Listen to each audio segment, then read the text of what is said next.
Perkenalkan, nama saya Mufti Hanafi Iqbal dengan NIM 0499411861 UPBJJ Kota Bandung,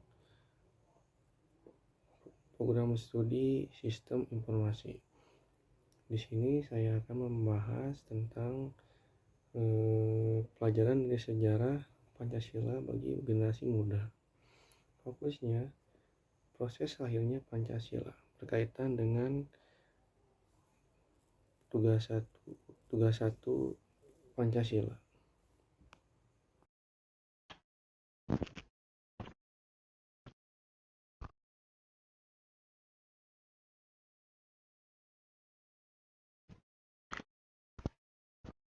Pancasila.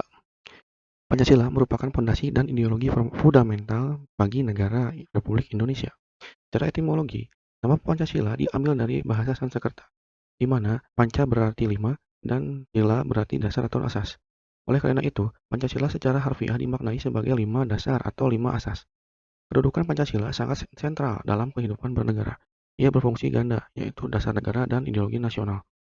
Kelima dasar tersebut yang meliputi 1. Ketuhanan yang Maha Esa, 2. Kemanusiaan yang adil dan beradab, 3. Persatuan Indonesia, 4. Kerakyatan yang dipimpin oleh hikmat kebijaksanaan dalam pemusatan perwakilan, dan terakhir keadilan sosial bagi seluruh rakyat Indonesia.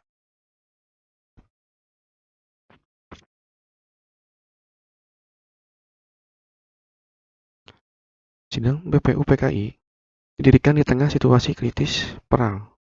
Diumumkan oleh Letnan Jenderal Komakichi Harada pada 1 Maret 1945. Meskipun dibentuk oleh Jepang dengan tujuan menarik simpati rakyat dan menjanjikan kemerdekaan. Musuh utama badan ini adalah menyelidiki dan mempelajari hal-hal penting yang berhubungan dengan pembentukan negara Indonesia merdeka. Pengurusan diumumkan pada 29 April 1945 dengan Bapak Dr.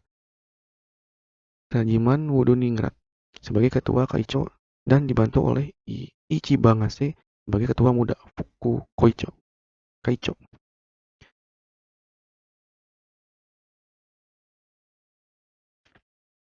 Secara resmi, BPUPKI melaksanakan 2 kali sidang. Yang pertama, dilaksanakan selama 4 hari, yaitu dimulai dari 29 Mei hingga 21 Juni 1945 di Gedung Cho Sang-in Jakarta, yang kini dikenal sebagai Gedung Pancasila. Fokus utama sidang ini adalah perumusan dasar negara Indonesia. 33 pembicara menyampaikan pendapatnya, termasuk tokoh-tokoh penting seperti Bapak Muhammad Yamin, Bapak Supomo, dan Bapak Insinyur Soekarno. Puncak sidang pertama ini adalah kesepakatan untuk menamai dasar negara dengan nama Pancasila.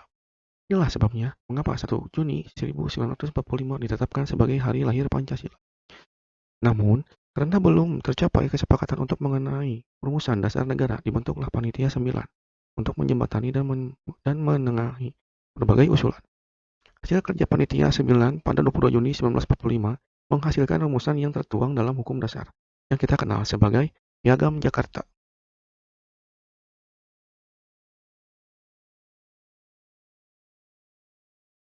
Kemudian, setelah Panitia 9 menyelesaikan tugasnya, BPUPKI melanjutkan dengan sidang kedua yang dilaksanakan pada 10 hingga 17 Juli 1945. Fokus pembahasan pada sidang kedua ini lebih luas dan terperinci, mencakup bentuk negara, wilayah negara, kewarganegaraan, rancangan undang-undang dasar, ekonomi dan keuangan, kepembelaan negara, serta pendidikan dan pengajaran. Dalam sidang kedua ini dibentuk pula 3 panitia penting. 1. Panitia perancang undang-undang dasar, panitia pembelaan tanah air, dan panitia ekonomi dan keuangan. Pada tanggal 14 Juli 1945, Bapak Insinyur Soekarno selaku ketua panitia perancang UUD menyampaikan laporannya yang diterima oleh sidang. Laporan ini berisi 3 poin penting, yaitu pernyataan kemerdekaan Indonesia, pembukaan UUD, dan batang tubuh Undang-Undang Dasar.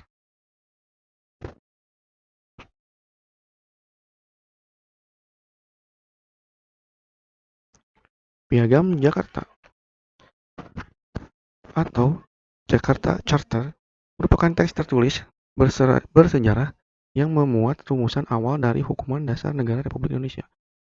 Nama Piagam Jakarta sendiri diberikan oleh salah satu tokoh nasional penting, yaitu Bapak Muhammad Yamin.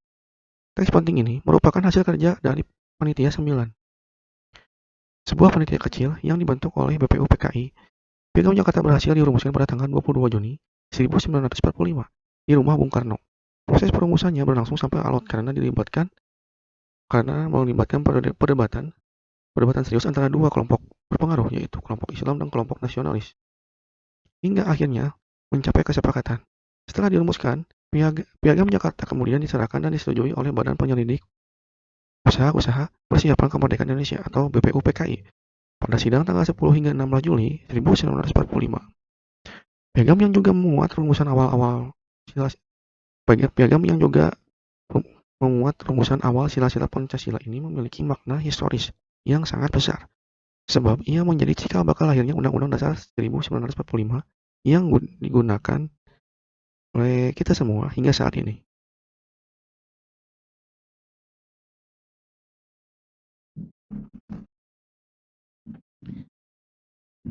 Nilai-nilai Pancasila yang tercermin dari peristiwa tersebut adalah dalam proses sidang mencerminkan nilai kemanusiaan dan kerakyatan melalui musyawarah bebas dan saling menghargai pendapat. Puncak nilai-nilai inilah adalah persatuan Indonesia yang dicapai melalui kompromi agung pada Piagam Jakarta, di mana semua pihak mengesampingkan kepentingan golongan demi cita-cita keadilan sosial dan pengakuan terhadap ketuhanan.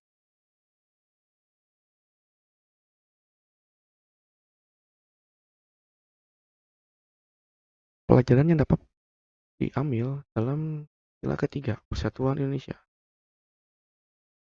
yaitu menjaga persatuan dan menghindari perpecahan yang didasarkan pada suku, agama, dan pilihan politik.